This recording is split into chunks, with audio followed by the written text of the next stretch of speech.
It is a new year, James. It is. It's a new year, new episode, new trailer hitch, really. It is. Yes. Do you feel different? No, I don't. Slightly sicker, but other than that, yeah, I'm pretty much at the I'm same a bit level. more tired.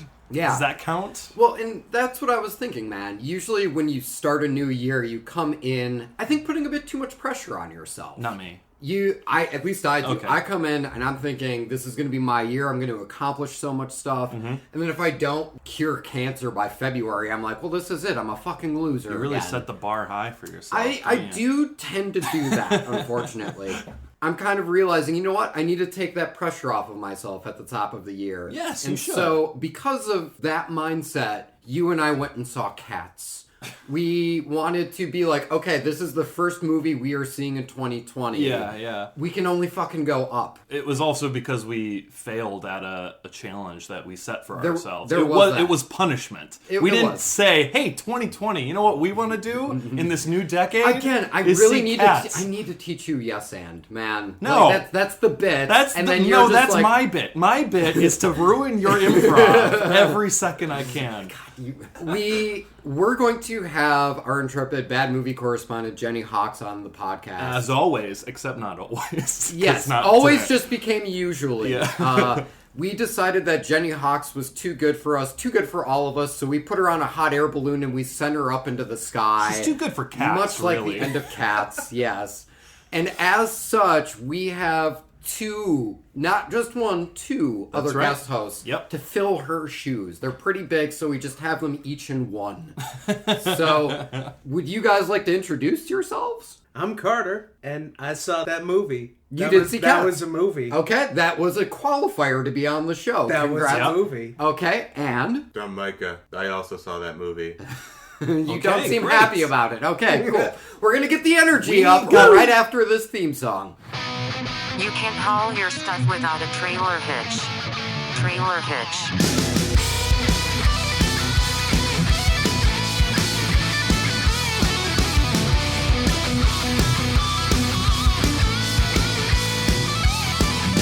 Turn the lights, grab a seat, pour yourselves some whiskey neat. It's time to judge the shit out of these future releases by the movie trailers.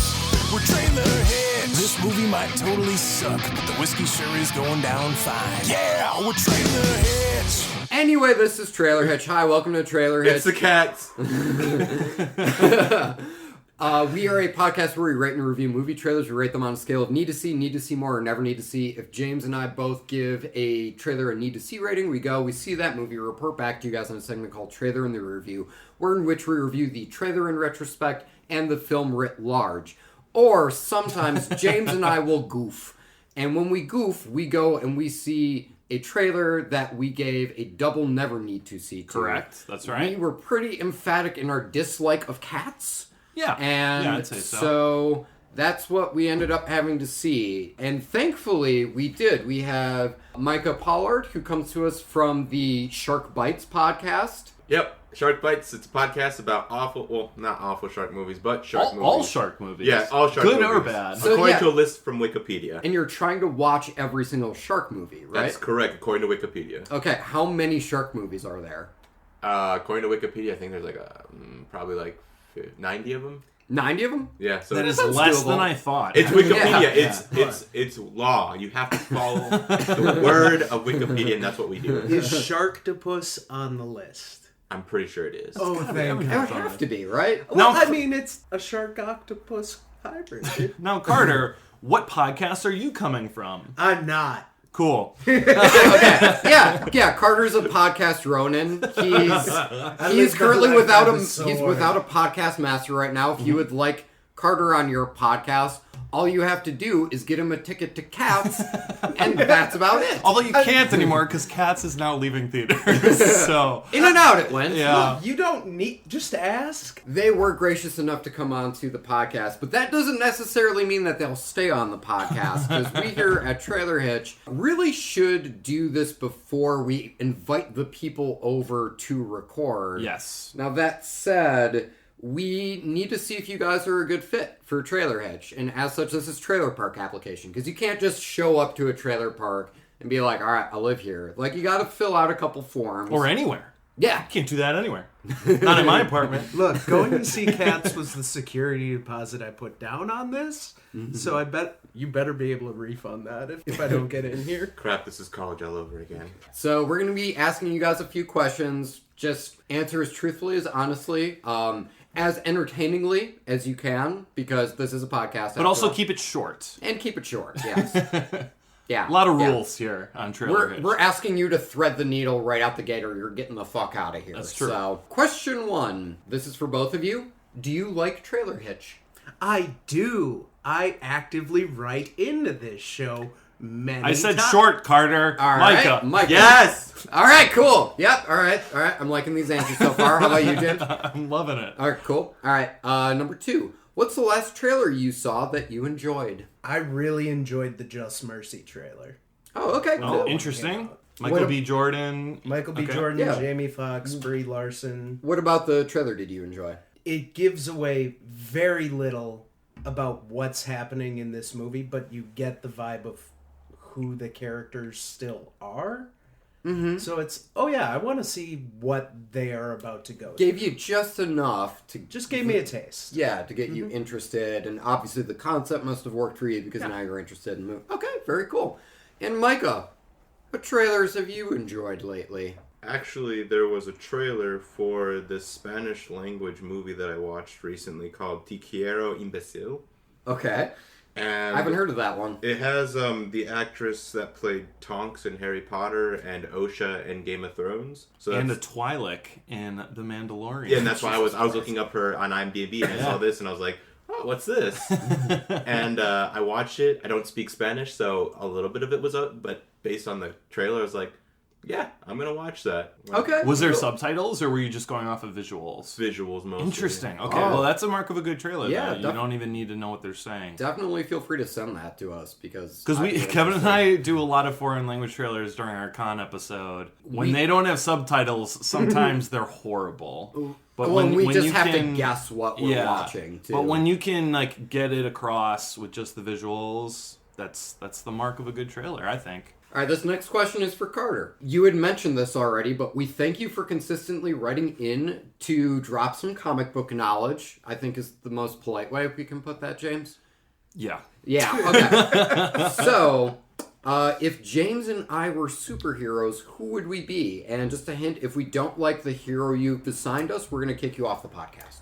Kevin would be Nightcrawler, the mutant that can Interesting. teleport. Kind of has a devilly look, but he's also Interesting. got that very slim, sleek. It physically it fits you.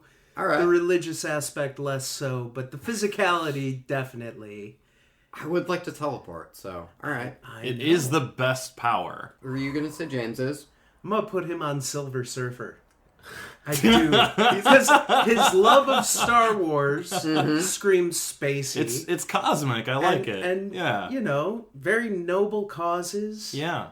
Doesn't have a roommate. I'm not the biggest fan of being nude all the time. Well, you're covered in silver though. Yeah. You're also a herald of Galactus who dooms planets to death? He left him. at a certain Eventually, point. but... It's a good character arc, Micah. God. All right, this is for Micah.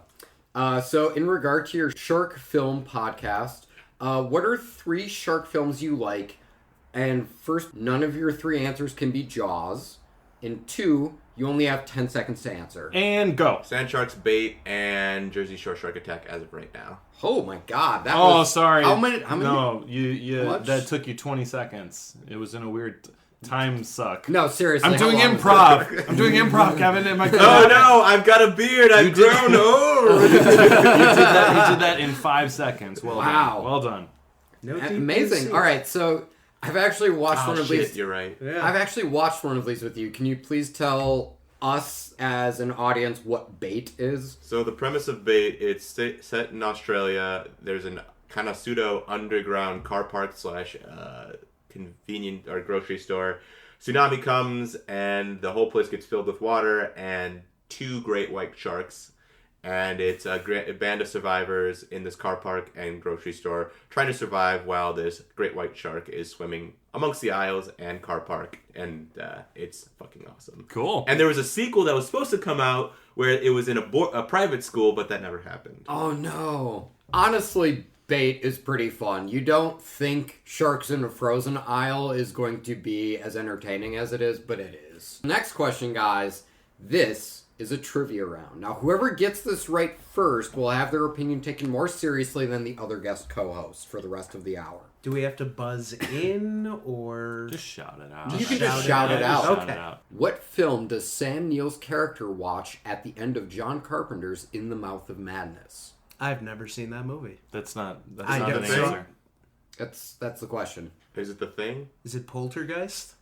The Thing? Poltergeist? Keep guessing. We'll do this the whole episode. Is it The Mist?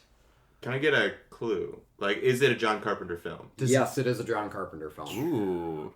Is it They Live? The correct answer is In the Mouth of Madness. He is watching the events of the movie unfurl in front of him at the end of In the Mouth of What Madness. an amazing trivia question, Kevin. I'm Oh, very so happy he did with a that one. Spaceballs. Yeah, he pulled a space ball. Yeah. Nice. Last question, guys. Sorry, it's a bit cramped at this table just with 4 people. Do you have enough room? Are you guys comfortable right I'm now? fabulous. Thank you so much. I Okay, enjoy thank- Kevin sitting in my lap, so I don't have any problems here. Okay, I perfect. thought you sounded muffled. Sorry to make you slightly less comfortable because I now have to get off of your lap. Aw. Because James and I have to deliberate. So we'll be back in like, I don't know, like a minute or so. Just keep just- to yourself. We'll let you know. what we think. a full minute. Just talk amongst ourselves, Yes. Whatever. like awkward, So awkward what are they weather-based paying you? banter. What are they paying you? Wait, what? Yeah, ain't you getting paid? No. I had to pay to go see that goddamn movie. That's why you're getting paid for this? Yeah, they said they gave me like $100. Hey! Yo, what's up, hey, dog? babies? We're back. How you doing? All right. What's Y'all happening, so Captain? pretty. All right. So James and I have talked. Yes. We're very upset that you haven't seen In the Mouth of Madness, but given that James hasn't seen In the Mouth of Madness, it does wash out. Welcome to the podcast, guys! Word, dog. Yay. That's awesome. And Cheers. Cheers, yeah.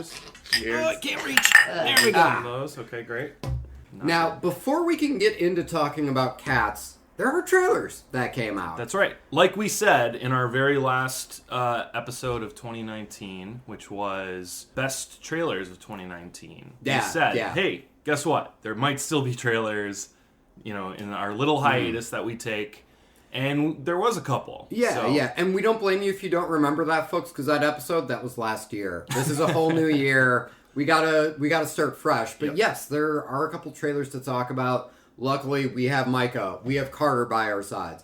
You have James, you have Kevin. As always, let's dive into it. We are going to be talking about New Mutants first.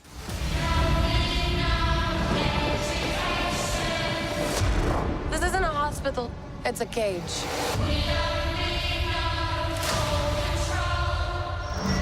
It's important we find out your power so we can help you get better. Gentlemen, we've made it. We're done with those used mutants. Now we get the new mutants. This is a film directed by Josh Boone. He's written clapping. by... Thank you very much, Golf Micah. clap. Golf Thank you clap. very much. That was a good joke. You didn't actually clap, and this is an audio-driven medium. We may need Yeah, you... I know what I did. Okay, I cool. know what I did. See, this is starring Anna Taylor-Joy, Maisie Williams, Antonio Banderas. I guess I don't remember him in the trailer. Did not see him. Charlie He Heaton, was the clown. our random shout out, because we here at Trailer Hitch, we like to give random shout outs to cast and crew members because the top billed people tend to hog all the credit. So we would like to shout out Claire Folger, who was the still photographer on the shoot. Hey, Claire, good job, bud. You took pictures of the behind the scenes of a movie. You gotta, you gotta send those to Entertainment Weekly and shit. James, my Yes. man, please tell us what is going on in the New Mutants. So let's dive into this trailer, you guys. We open with Maisie Williams. No. We open with a different mutant that I'm not familiar with. And she is being studied, and they're running some medical tests on her, and they're like, don't worry, we're here to, like, help you understand your powers, and this is, like, a mutant place. So that Yeah. you can understand yourself, and we can understand you, too. Yeah, So- cinematography and setting makes you think it's a Tim Burton movie, but like all these people are like, don't worry, we're here to help, so you know right away. They're not. Yeah, they're definitely not there to help, and the trailer tells us this. Like twice, I think. It's not a hospital, it's a cage, right? It's a cage. Did she say hospital? I can't remember. They're not here to help you. They're not here to help a you. cage. You're in a cage. You know, they're not here to help me. And then at the end, Maisie Williams also says a similar line, but she's performing it like she's telling us for the first time. Like, I don't think they're here to help me, brah. And I'm like, yeah, we pieced that together already. But while she's in the facility, they're introducing her in like group therapy type sessions with other mutants that are there. So we get a little bit of a biography on each one. And then some horror-esque shenanigans ensue. That's essentially what happens. And then they vow to break out. I think that's where the trailer ends up going. Now, how are we feeling about this, guys? Like, what are we getting out of this? This is the second trailer. The last one came out. Oh my god, so long ago, Kevin. Like over a year ago, maybe? 2 years ago. It was ridiculously long ago. The problem with me is I don't like horror genre in general. Okay. So this trailer had so much horror overtones and not enough mutant powery. That's fascinating because I agree with you, but Micah, what you were talking about when we were watching the trailer, you disagree, right? Yeah. So, I mean, the first trailer is almost shot for shot shown like a horror movie trailer. Yeah. Whereas this one, for me personally, like a lot of those horror elements, they're still there, but there's so much more of like your basic, what you would see with your regular X-Men trailer. Not so much Marvel, but like maybe a DC trailer or something like that. Okay. Really dark. Colors are pretty gray and bland. Oh, Gritty. it's got a Justice League look where I just want more light in each shot.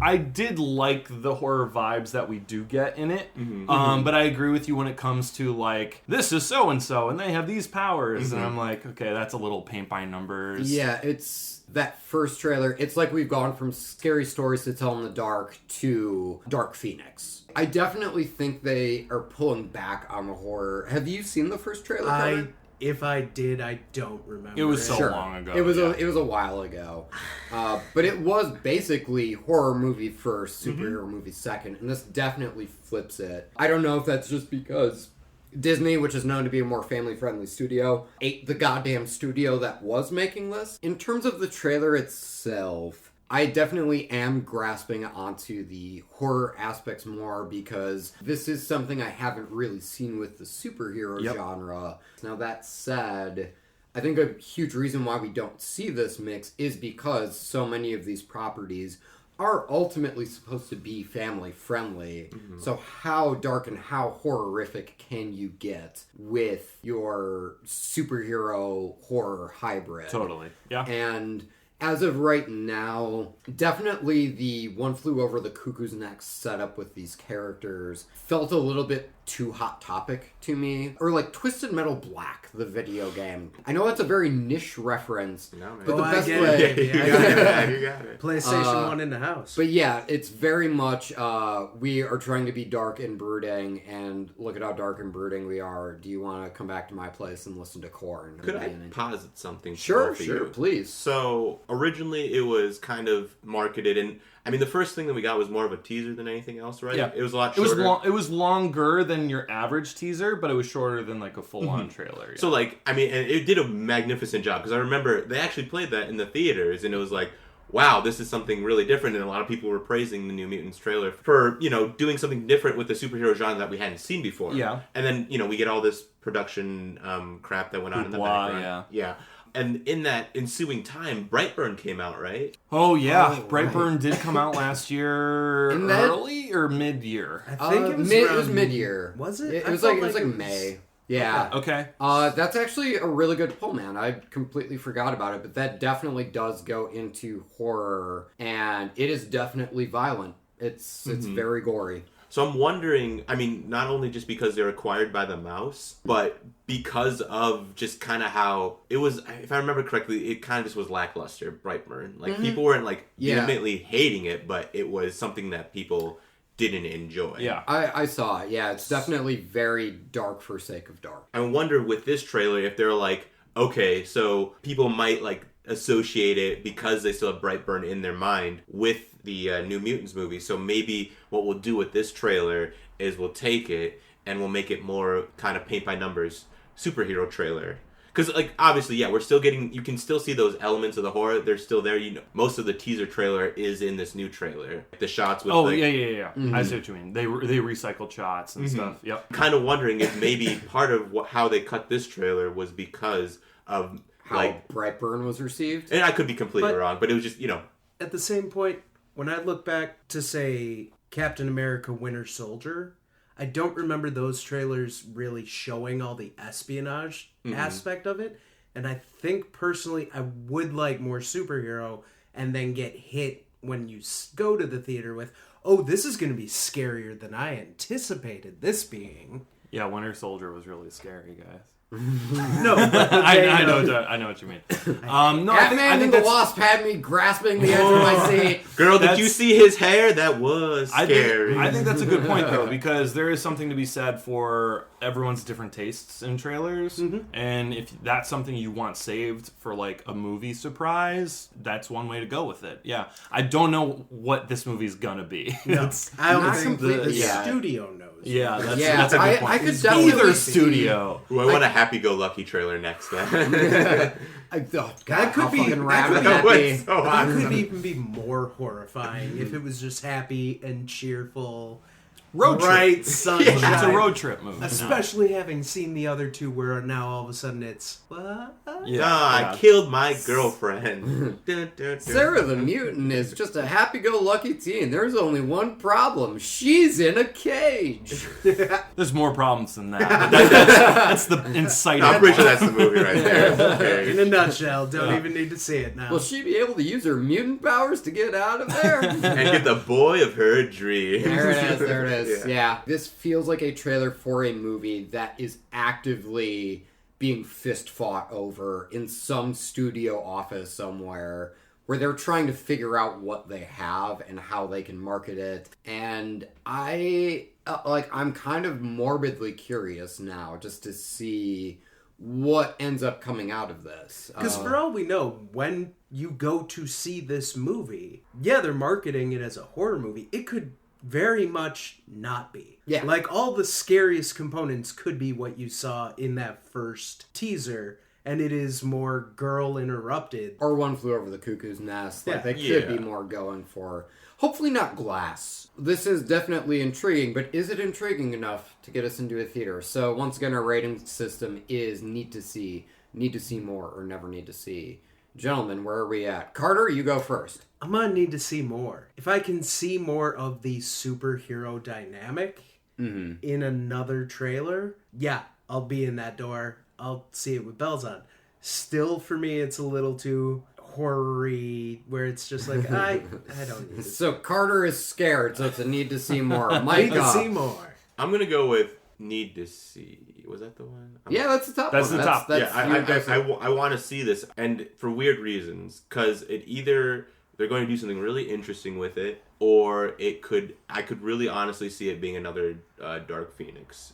Oh, sure. Or where it's- Cats. And we No. do know. No, it's not. It's never going to be Cats. Because I do know that Micah loves the train wreck. He loves garbage movies. Well, it's not even that, though. It's just, I'm really interested to see what they do with this. And just, I really get interested when there's interesting stories or gimmicks behind the movies. Like, anything that has an interesting story behind the production of it, too, is kind of fun. So, like, with something that's been bounced around like a beach ball at a Nickelback concert, it would be interesting to see how it plays out. If I'm being honest, I'm at a never need to see it with this one.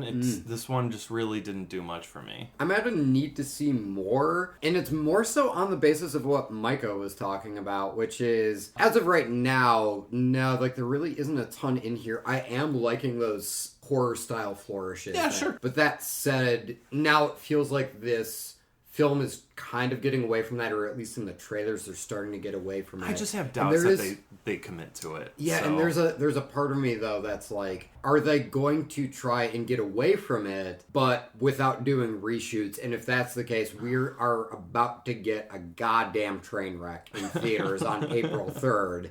And if that's the case, If like, it's even that's going kind to of theaters. interesting. We don't even know if this is going to theaters. It's like Cloverfield Paradox. Yeah, That's how right? they saved that. It's on right now. After the Super Bowl, you Yeah. can watch New Mutants.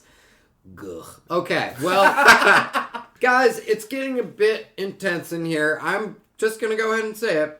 We're going to have to quiet down. Luckily, we got A Quiet Place 2 to talk about. I don't know why you came all the way up here. There's nothing left.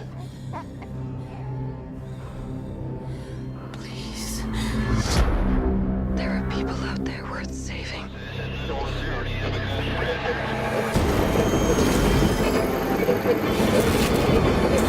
You don't know, do you? Oh, I do.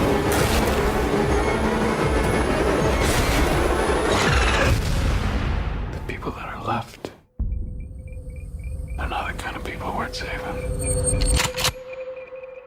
Was that countdown just to you being silent? Because, well done. Oh, he's doing a I bit see what because he's it's doing a quiet with his- place. Monsters! Oh my god.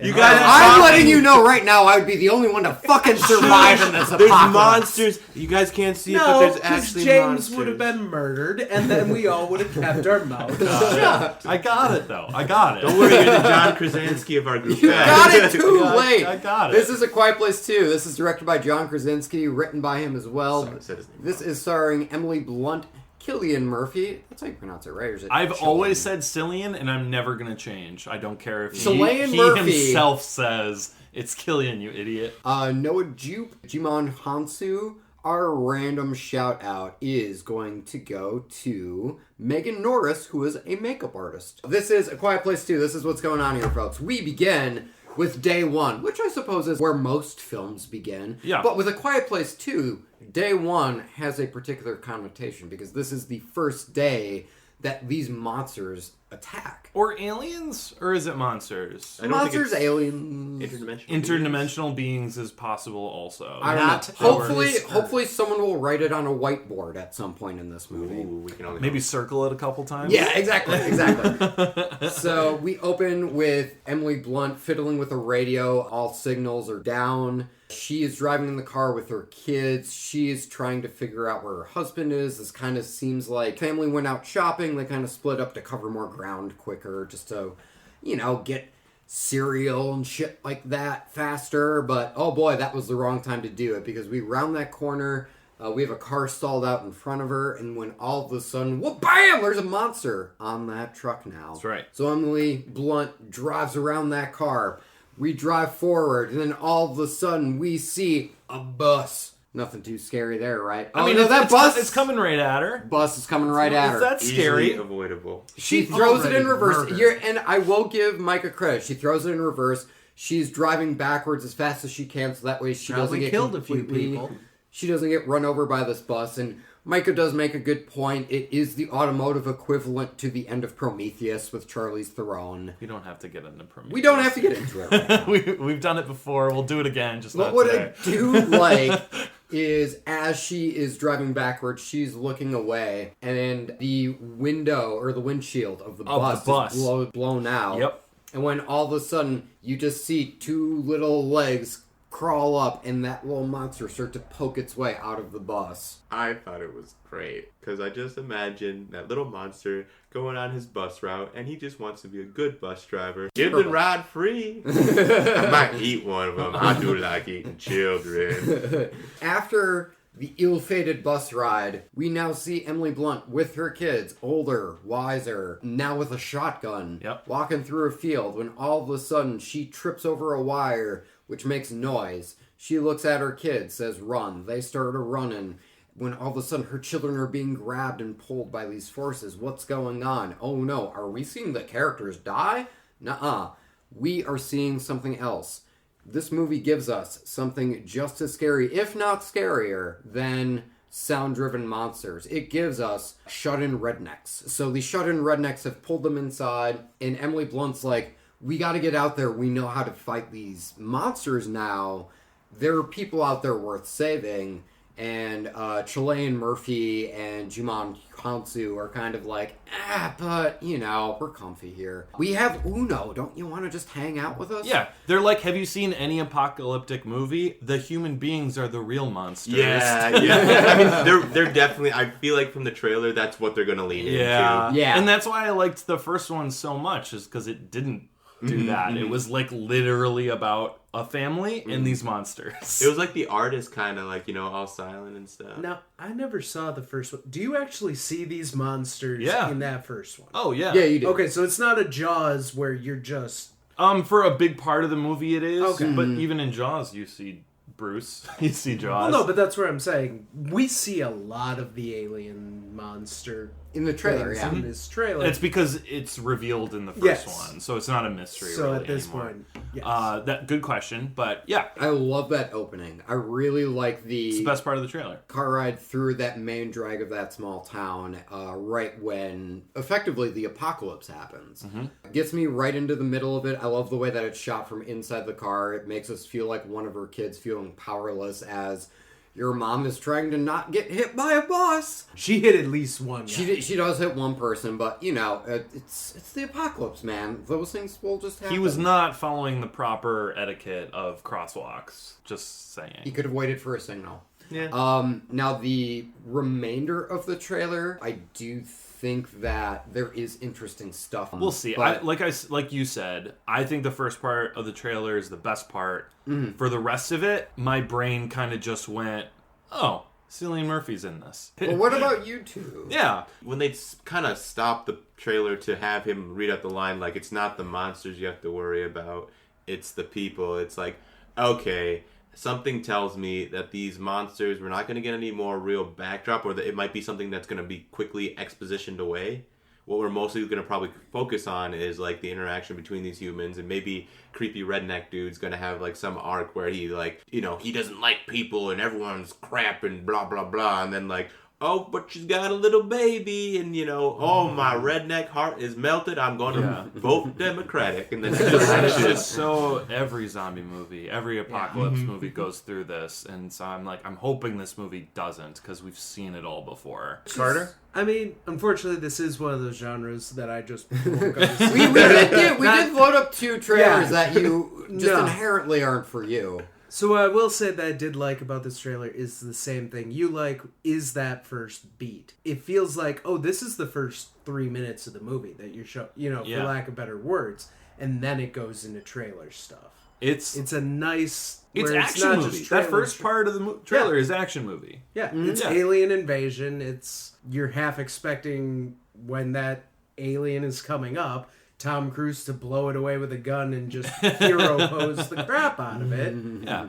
Or Tom Cruise gives it the sniffles. Should we rate this? I mean, I don't have much else to say about it. I really enjoyed that beginning portion of the trailer. The stuff with Chilean Murphy and Jumon Hansu, I was kind of like, this is like the start of something that could potentially be interesting, but right now this is kind of a stock post-apocalyptic scenario. And I would like to see that fleshed out like a little bit more.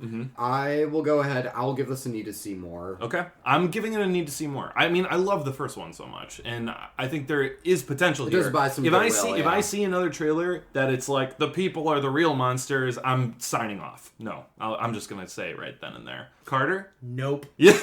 All right. Fair. Nope. Not your genre. Okay. Micah? Don't need to see either. Okay, you're both that never need to see. Maybe like way down the line on a Sunday when I'm really bored, but not like in movie theaters. Okay. And that's what our rating. This is a hangover horror movie for you. You've had a rough night. You just want to watch something stupid. Sure. Okay. Okay. Again, being in a theater, that is what our rating system is for. Now, that is what led us to seeing fucking Cats. So let's get into it, folks. Meow.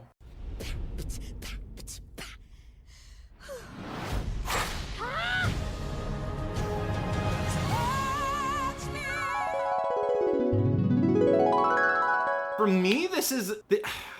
It's a never need to see it because it just looks so off-putting. It's not quite The Room, but there is a part of me that wants to see it just to be like, I need to be able to understand what's happening. I get here. that. So it's like, it's one of those things where for me, this is a never need to see. We have to fucking watch Cats. Because of the trailer. Mostly. That's interesting. Isn't that kind of fucked up? Oh, what a wonderful podcast we've decided to do, Kevin. All right. All right, we gazed into the abyss, but before you can hear about it, you got to hear us talk about the trailer in retrospect. So, right out the gate, folks, did this set us up for what we were about to see? Yes. Yep. Well, they summarized. I was going to say, looking at what it got from our review, which was never need to see it. Mm-hmm. Yeah, man. It lives up to that.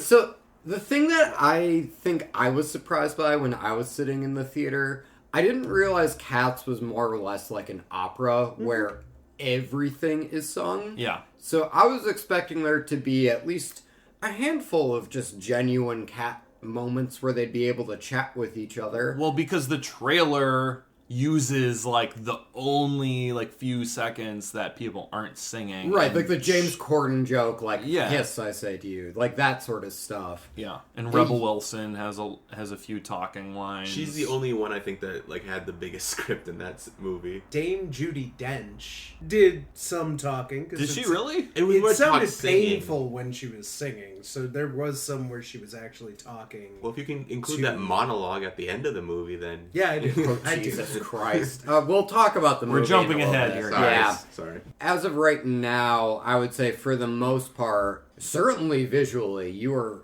getting what you asked for from the trailer if you go and see that movie. But we did. We saw Cats.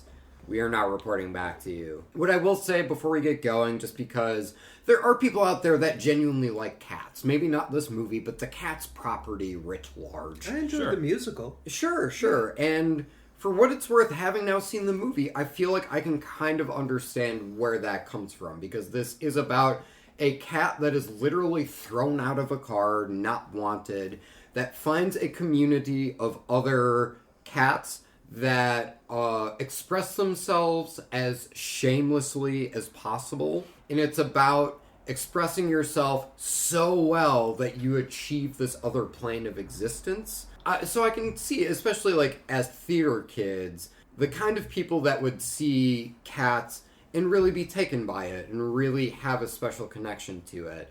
And for all of those people out there, I would just like to say, I hope you have found that Cats-like community. I hope you are able to express yourself as freely and as shamelessly as possible. Now removing that and now talking about the movie itself. Holy fuck, this is a train wreck, guys. Woo! We're going to just take this bit by bit here. First of all, we're going to go about this visually. Visually, Okay, how are we feeling about Cats? Bad. They could not. They did not ever find a size scaling, and they did not stick to the one that they found. Yeah, let's talk about the size cut. We're not even going to get into the VFX of the Cats. We'll get there, You'd think we would jump right to VFX. No, sir. Not on this podcast. I have a bone to pick with the size of the bone the guy pulled out of his hat to give the dog. Nice. Thank you. We all knew the VFX was going to be garbage from trailer. That's true. one. What we didn't know was that the proportional size of things compared to other things in the same scene is bonkers and makes no sense. These cats sometimes look like the size of cats. Sometimes they look like the size of gerbils. Well, there's in their surroundings. It's completely ridiculous. There's a song where they are actively walking on a railroad track. Yes. Right. That looks to be, as they're on it, 4 feet wide. That's gerbil size. Yes. Yeah. That is Maybe not Like a cat size. gerbil could tap dance on that rail. Oh, yeah. Not a cat. But they pull Not a cat. out in that same scene, and they're taller because you can see them walking on the bridge. Yeah, there is that too. Yeah, there is no visual coherence whatsoever throughout this film. It's just unsettling. You're always disoriented. As I think the best way I can put it is I think it wants me disoriented. The movie wants me confused. It's either that or like they just genuinely didn't think it out. They were just kind of like, yeah, in this scene it would be neat if they could like kind of tap dance on the rail and have that be taller than everyone else. And they just didn't give any coherent thought to, yeah, but previously though we saw them and they're dancing just on the bridge they're much bigger. It's massively confusing. Ladies and gentlemen, I've sat next to Kevin in a movie theater for a lot of movies. Yes. I have never seen him visually throw up his hands in confusion as many times as I saw it in Cats. Maybe once every 10, 15 minutes, Kevin's hands went up. I was more interested in what was happening next to me by all of you guys than what was happening on screen. The thing is, when you're also going to the final showing of Cats... That's true. We got this in right under the wire, guys. The entire audience is there simply to MST3K this thing. No one is there to see it I tried to be good, but there was definitely a point where I let out a few audible Jesus Christs as everything unfolded. Well, Micah tried to tap out, and the entire audience laughed at him trying to tap out. That is true. Can you just walk us through what was going through your mind at that point, Micah? Pain. Just utter pain. I mean, so like, obviously it's very disorientating with like the, like you guys said, the scale. Obviously the VFX are just all over the place. Mm-hmm. Yeah. It's that uncanny valley that you get, and it's something that you think after 2 hours you'll get used to it. Nope. And I can just tell you from my experience, I didn't. Like, it's because That's because they're always doing new things. Well, it's the tails, I think, that bother me the most. The tails are always doing something new. Well, I'm like, they're just hit a point where you were like, I can't do this anymore. Well, okay, so like, the thing that bothered me the most was the singing. And like, I mean, I'm not saying they're bad singers. It was just, maybe it was something with how the theater was presenting it, but the pitch just, it got right to the back of my ear, and it was painful. And I started to get annoyed with it. So like, they do like maybe like a couple of like a downtime where there's no singing, right? And I was like, okay, relax.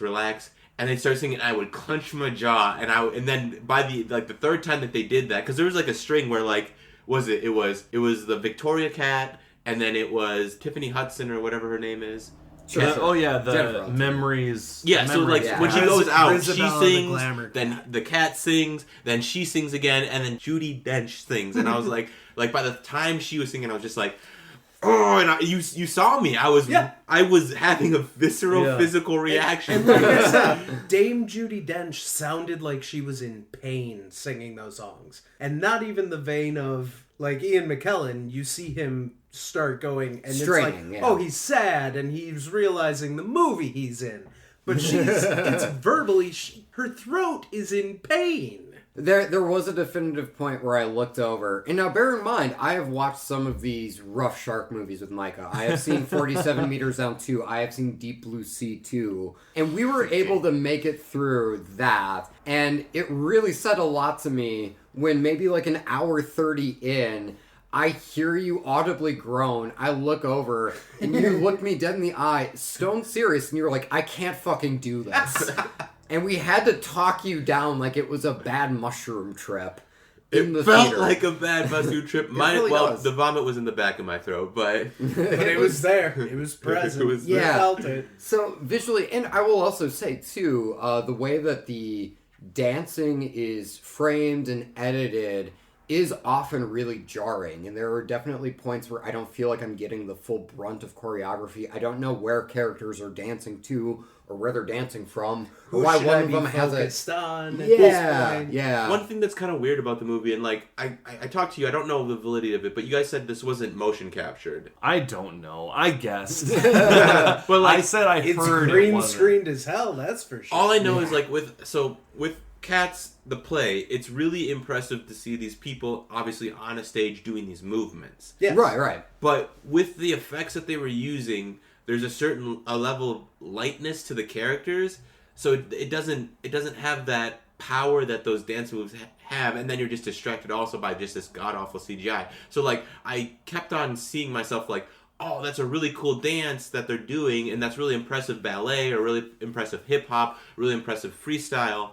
But I'm really distracted by the fact this fucking god-awful atrocity of computer age is staring me in the face right now. And I completely agree with you, man, because that is typically a thing that pulls me back from most film musicals is the fact that, you know, it does feel canned in a way. And I have gone... its power. Yeah, absolutely. And I have gone and seen stage musicals before and have been absolutely riveted by them. I was blown away by the Cats stage musical. Sure. I've seen that live. It was gorgeous and amazing, and so sexy. It made no sense. No, but it doesn't matter. Plot. But it's sexy. Yeah, but like, why are these cats so horny? We'll get there. But it's one of those things, man, where I totally agree. Where like this does feel canned, and then on top of this. On top of the fact that it's just canned in its inherency, that it's a filmed musical, it is also like this really fucking weird, trippy CGI fest. And so it is. It's like a can in a can. It's like if you opened up a can and then pulled out another can. That is Cats. But yes, let's please talk about how horny this movie is. It's really uncomfortable. Dame Judi Dench wanted Sir Ian McKellen like it was her job. Yeah. Every time that cat came on stage, she's just giving him that. I was uncomfortable with this movie, just generally speaking, but there was a point where Rebel Wilson unzips her fur. Yeah, which should just be her skin, and then steps out, and now she is in a bedazzled vest. Yes. Which is also a plot point in the movie. It is. Yeah. James, do you have anything to add on the horniness of this?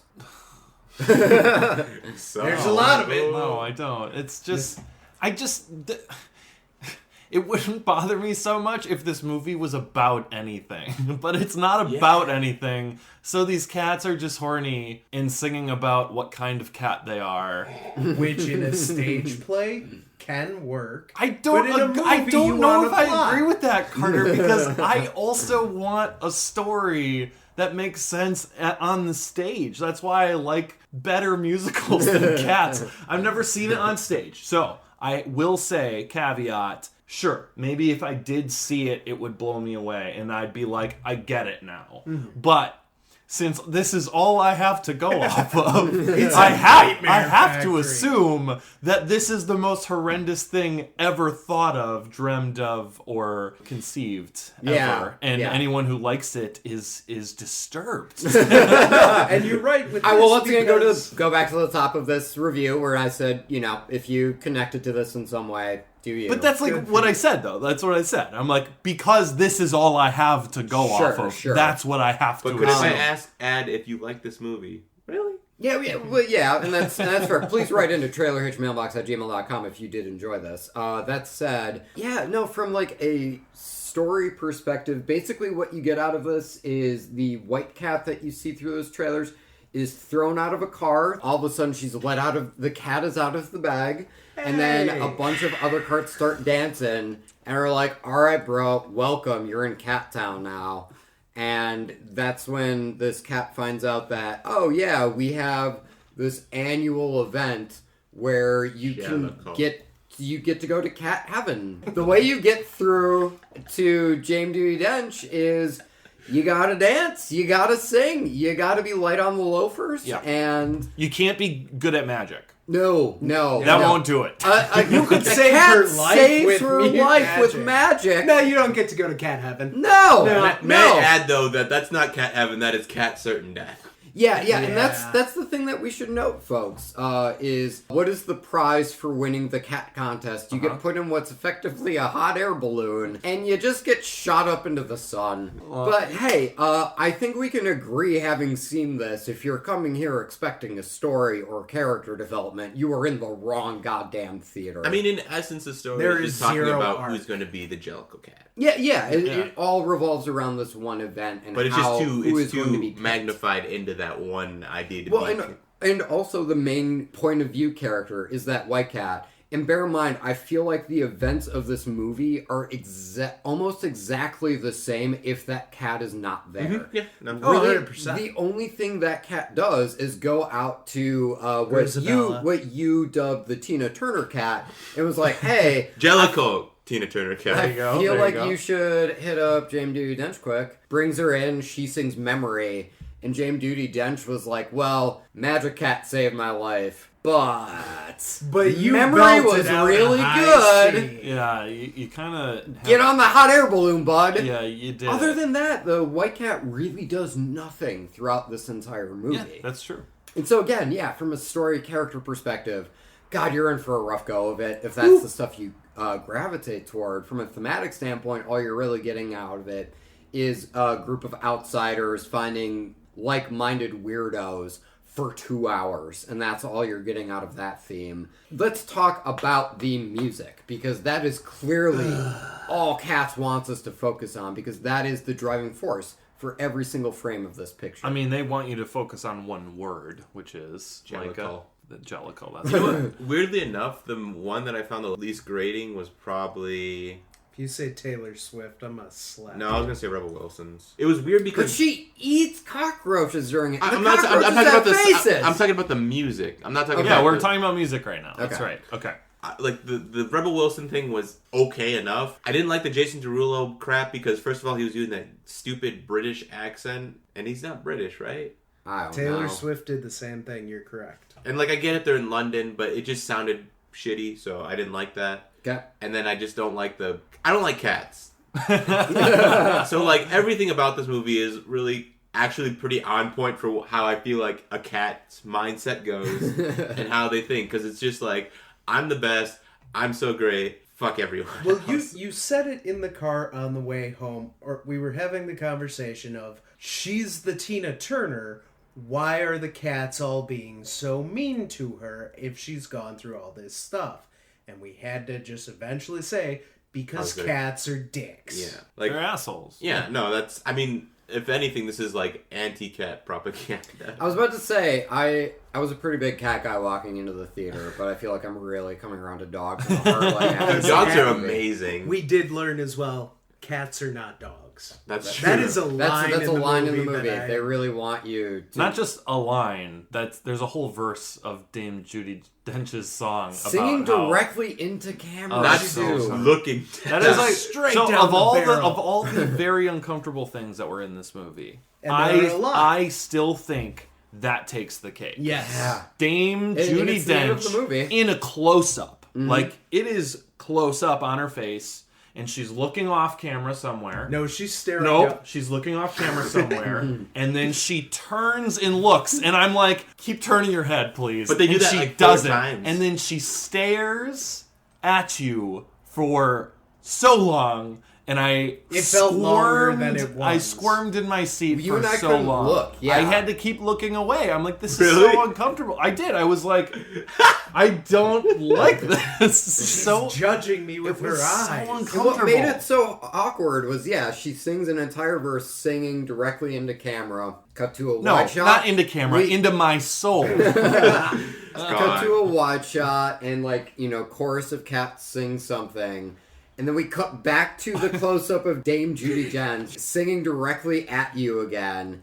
Cut back to a wide shot. Cut back to the close-up and Dame Judi Dench is singing at you. There's- 4 times. They did there's- And 4 then times. I was about to say, and then we get back wide, and you're like, okay, rule of threes, We're we're done done. here. No. And then it goes back into the close-up. Dame Judi Dench sang that in that one close-up and then said, you know what, I'm done for the day. We're not doing any other angles. And they said, okay, well, I guess that's going to be... Don't in the worry, movie." we'll be able to make it happen in post-production. This is going to be Fix the it in powerhouse post. stopping number.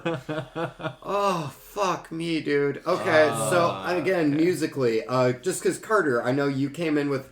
You liked the stage musical. I did. Did they What an change idiot. anything? Stupid. I mean, there is a song in the musical.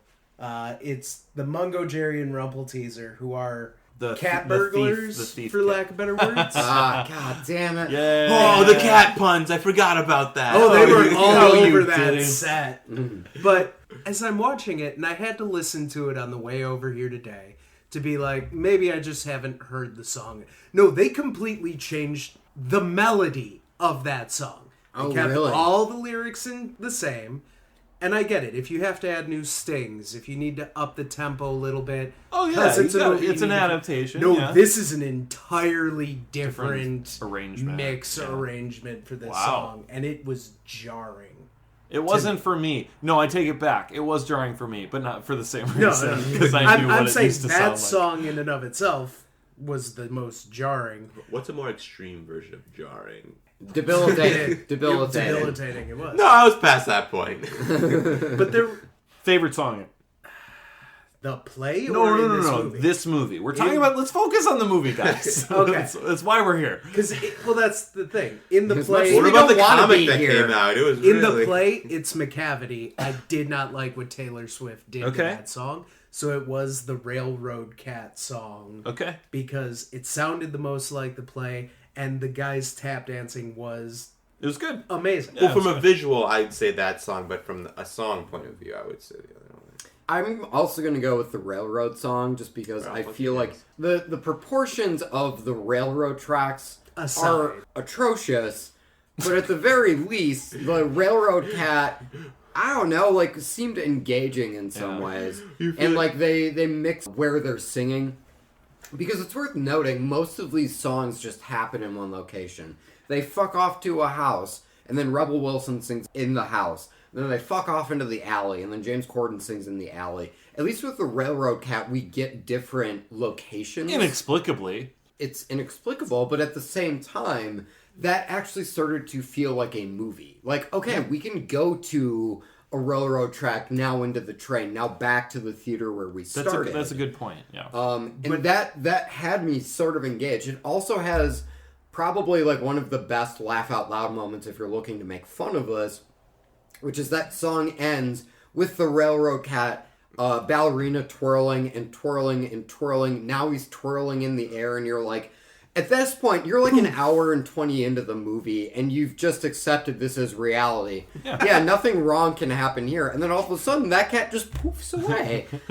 And you go, what? And then Idris Elba's like, got another. And then he poofs away. Yeah. That is easily the highlight of this movie for me. My favorite song, I think, is the one where it's there never has been a cat as clever as Magical Mr. Mistopheles. Yeah. Oh, sure. I like that one because I really wanted him to keep failing. Bringing old Deuteronomy back. Because he failed 3 times. He failed 3 times. They held to the rule of 3. He failed 3 times. And then he fails a 4th time, but then it's the fake out that she's behind him, which begs the question, did he really bring her back then? Yeah, like I said, wouldn't it have been great? Because like she was being held captive on a boat, and she's being walked on the plane. I thought it would be really funny if she was like wet and soaked and maybe a little seaweed on her shoulder or something. She's like, oh yeah, you definitely brought me back through magic, as she like hides the seaweed and stuff. I liked that. I liked that song. I thought it was they're clever. They're good lyrics. They're fun lyrics. It's a lovely melody. It's not just like describing him as a cat. Mm-hmm. They're like encouraging him, which is like something different that's in this movie. This movie isn't. No characters are helping other characters almost ever, other than the white Victoria, right? Victoria helping the glamour cat. Yeah. And then everyone encouraging the magic one. What's his Mr. Mistopheles. Yeah. I'm so proud of you, Carter. That's fair. And I knew the movie was nearing its end. So that's what I was like. When Judi Dench was doing her long monologue, I was just sitting there like, this has got to end soon. Man, come on. Jesus Christ. Roll those credits. Okay, the sun's up. We got to go. There's fucking humans coming. I got to get the fuck out of here. I got therapy to go to now. And that is true. That's something that comes up a lot in Cats reviews. Just because the structure of the movie is you are literally thrown out of a car and all of a sudden there's a bunch of cats dancing and singing at you. And it effectively, that structure, that basic structure of song, half a second break, but still like singing interludes because it's more or less an opera. It's an opera, now into another song introducing another cat. Now into a song introducing another cat. Structurally, it is incredibly repetitive. And because of that, I completely lost track of time as I was watching it. I didn't know if I was sitting there for 5 minutes or 5 days. It was a black hole. Yeah. Of just a time suck. I agree. Like, we were on the drive home and we were like, were we in there for 2 hours or, 2 years? It was impossible to tell. I feel like I've aged. Yeah. Certainly, after coming out of that It's probably movie. why I'm so tired today. Yeah. I came out with 2 kids and a mortgage. Congratulations, that's the American dream. This And is a Micah's divorce. Vietnam. He's got that PTSD coming out of this, where he's just broken and damaged. Legitimately, I had a cat dream. You did? Mm-hmm. Shut the fuck up. Tell us about it right now. It was just them dancing. I feel like this is just as good a point as any to stop and rate. Our trailer in the rear view, we rate this on a scale of should see again, glad I saw it, should have waited, or shouldn't have seen it. So, James, my intrepid... I don't want to start. I want to go last. You want to go last? Yeah, I'll okay. start if you want. Micah, where are you at? This is going to be weird for me to say. I'm glad I saw it, but only because, I don't know. I feel like I served in the war with you guys. Yeah, that is why I wanted to go last. I'll jump to mine. I'm glad I saw this because it was us all going, the 4 of us, in that kind of theater. That couldn't have happened that often. The fact that it's leaving theaters, everyone knew it, so we got a good crowd of people that was really there to, not take it seriously, and then we were all in it together, suffering through it. So I am glad I saw it. I had a fun time with you guys. And it's horrifying, but I had a fun time. Mm-hmm. So I'm also at a... Yeah, if it came out on DVD, I think, it'd be something where, you get some alcohol. Yeah. Maybe get some... Throw it on in the background of a party. I think it would be a fun movie for mm-hmm. that kind of thing. All right, Carter? No. You're at shouldn't have seen. No. Never should have seen. seen. And that's the thing. I've seen the play. This was the first musical that growing up I kind of got hooked on thanks to PBS. Oh, that'll... So I had the 2 discs. You have a connection into this. So I sat back and was like, why? Wait, did you have the 2 disc or 2 VHS? I had the 2 disc CDs. I did not have... Do you still have them? It might be at my parents' house. My grandparents had the VHS. Fucking ship them here, man. What are we do doing? it to it, dog. I'm at a shoulda waited. I completely agree with Micah and James. It was a fun experience to see it. I think we kind of lucked out in the sense that our crowd was also they were not there as staunch Cats fans. Correct. Everyone was on the same page in that theater. But that said, I wanted to yell at this movie. And even though I understood everyone around me would, probably be okay with it, I just have, an innate thing where when I'm in a movie theater, I don't want to audibly say Jesus Christ at the 9th cat pun Rebel Wilson says. I need to unload on that shit. And I feel like what you guys are saying, throw it on in the background of a party, fuck yes, you should absolutely do it at least once. But... going and seeing it in a theater, I probably could have waited in order to have this experience. Could I add just one thing? Yes. So I went to go see the Star Wars movie, right? And I was waiting in line to get into the theater. And there was a group of girls behind me. And they're like, what's this long line for? I guess everyone's going to see Star Wars. Oh my god, though. I'm so excited to see this Cats movie. I would just like to say, if you're out there, I hope you're okay. And things get better. Things get better. It gets better. Yeah. It gets better. Hopefully the year will get better from here, folks. When you go see Star Wars, it'll get better. For James' 12th time. I would agree with you. I liked it. So did I. We don't have to talk about it. We don't have to talk about it. There's a whole episode on it. Kevin, plug the other episode. No, we don't have to talk about anything because it's the end of this episode. That's true. So we'll just sign off really quickly. We would just like to thank everyone for listening. We would like to thank Micah from what podcast? Shark Bites with Micah and Charlie. And where can we find that podcast? Somewhere. Anywhere you can find podcasts. Just Google search Shark Bites with Micah and Charlie. You should be able to find our blog at we have a blog spot, or we do have a couple episodes on YouTube. So one of those two we usually come up. All right, cool. Very cool. And we would like to thank Carter from where? From down Wisconsin. the street. Yo mama. All right. Cool. If you want Carter on a podcast, he's clearly available. I've got some free time. All right. If you have seen Cats, did you like it? If that's the case especially, please write in at trailerhitchmailbox@gmail.com. Please. I would like to know what you gravitated to in this. Otherwise, if you want to reach out to us through Facebook, you can do so as well. Just search Trailer Hitch there. If you want to keep that missive to 280 characters, hit us up on Twitter at TrailerHitchPod, or you can hit us up at Instagram if you'd like to take a picture, say, of your cat while you respond to this Cats episode. You can hit us up at Trailer Hitch Podcast there. We would like to thank Dane Schmitz from Lost in a Name for the amazing intro song that you hear at the top of every episode. We would like to thank Casey Clowers for the amazing outro, which you'll hear in just a moment. We would also like to thank Rachel Ashley for the amazing cover art that you see on all of our various social medias. You can find her work at Mighty Creations on Instagram. We would also like to thank Jenny Hawks, our one-time bad movie correspondent. Unfortunately, she is now floating up to somewhere. Time. Multiple times, but now she's floating up to somewhere. Keep with the bit at the beginning. Yes, and James. And she is also our social media correspondent. Thank you so much to her. You can find us on Apple Podcasts or on Stitcher. If you'd like to hear more of those episodes, like the Star Wars Episode 9 episode that James mentioned, it's basically me interrogating him because I was not a big fan of the movie. Yep. And it's basically Frost Nixon, but with And Star I was Wars. a big fan of the movie. Yes. That's right. Otherwise, guys, we did well, it. yeah. It's, what do veterans do? Do we go to a VFW fish We fry? go to Das Wiener Schnitzel. Yeah, I need a That's what we Jollicle do. drink right now. All right, well, we'll get a Jollicle drink.